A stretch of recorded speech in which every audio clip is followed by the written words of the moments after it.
On the label Ability, excerpts were allocated in which the characters with a certain degree of corpulence performed some action, whether this was represented as perfectly performed or not. Unlike the mobility category, in this discursive formation the issue is more associated to the ability to perform actions perfectly. In this sense, motor coordination, precision and other motor aspects are generally related. The speeches of this type stated mainly that burly people are not skilled in a series of different activities. But there were also several excerpts in which the fat characters were very skilled, mainly in the films of Roscoe Arbuckle.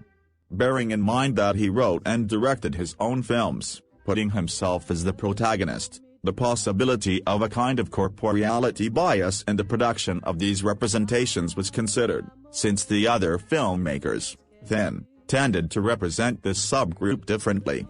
All thematizations found are indirect, that is, implicit associations with the actor's body. There was a tendency towards an increase in the number of thematizations about the ability of the corpulent throughout the silent film period.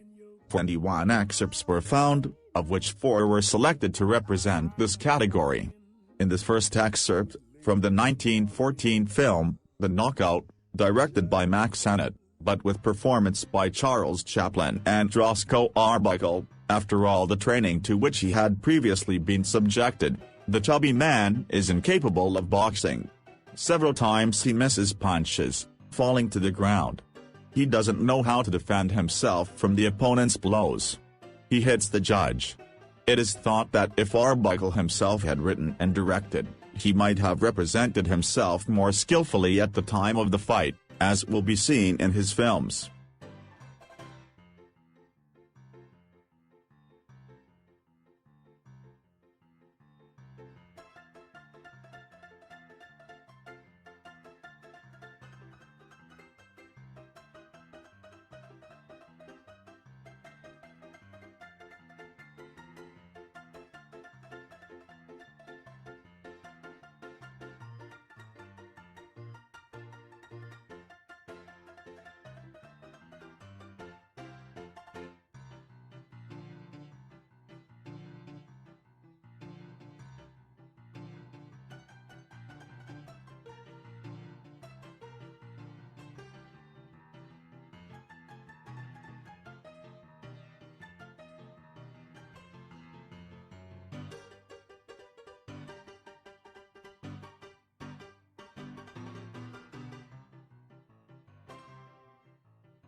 In the second and third selected sections.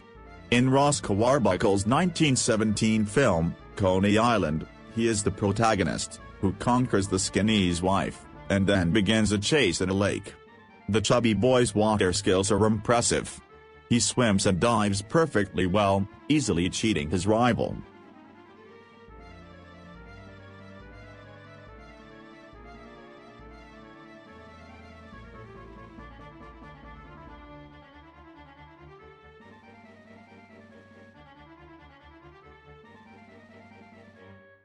In 1918's Out West, also by Arbuckle, again he is the heroic protagonist of a western.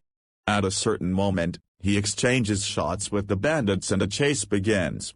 He runs and jumps on the horse in a spectacularly skillful way. Finally, in this fourth selected section, from Harold Lloyd's 1925 film, The Freshman, a supporting actor appears descending the grandstand steps with several balloons in hand. He stumbles awkwardly and lets the balloons fly.